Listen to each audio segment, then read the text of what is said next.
বাবুদা, বলছি তোমার কাছেই যাচ্ছিলাম, ভালো হলো এখানে তোমার সাথে দেখা হয়ে গেল। আজকে ওই দলে 5:30টার সময় ওয়ার্কশপ আছে না, ওটা আসলে আমি না জয়েন করতে পারবো না। একটা সিরিয়ালের চান্স পেয়েছি, সেকেন্ড লিড দেবে বলেছে। তাই নাকি? সিরিয়াল করবি? বাহ, এটা ভালো কথা। এই শানু বেটা, এক কাপ চা দে তো। এই চা লাগবে না বাবুদা? খা না, এরে চা খা। তা থিয়েটারটা কি হবে? থিয়েটারটা বোধহয় পরের মাস থেকে আর করতে পারবো না বাবুদা। আচ্ছা আচ্ছা, হ্যাঁ, তুই সিরিয়াল করলে কি করে থিয়েটারটা করবি? বাহ, ভালো কথা, ভালো রেমিউনারেশন দিচ্ছে। কিন্তু তোকে একটা কথা বলি, কি জানিস, থিয়েটার না সবার দ্বারা হয় না। থিয়েটারের লোকশিক্ষা হয়, স্বয়ং রামকৃষ্ণ বলে গেছে থিয়েটারের লোকশিক্ষা হয়।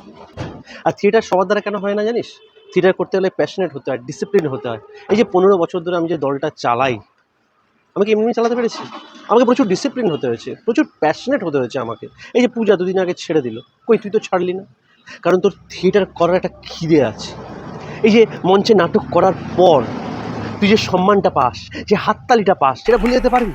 হ্যাঁ, এই যে নাটকের পরে তোকে এই যে বড় বড় প্রফেসর হোক, ম্যানেজার হোক, ব্যাংকের বড় বড় পদে যারা আছেন, তারা যে উত্তরীয়টা তোকে পড়ায়, তারপর যে সম্মানটা পাস, সেটা ভুলে যেতে পারবি? সেটা কি সিরিয়াল করে তুই পাবি? বল, পাবি কি?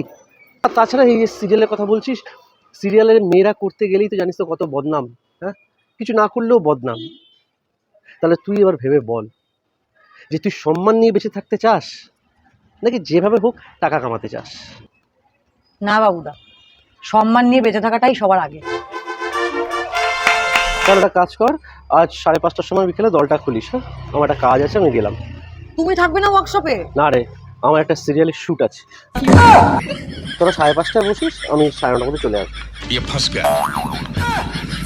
তুমি যা জিনিস গুরু, তুমি যা জিনিস গুরু আমি জানি, আর কেউ জানে না।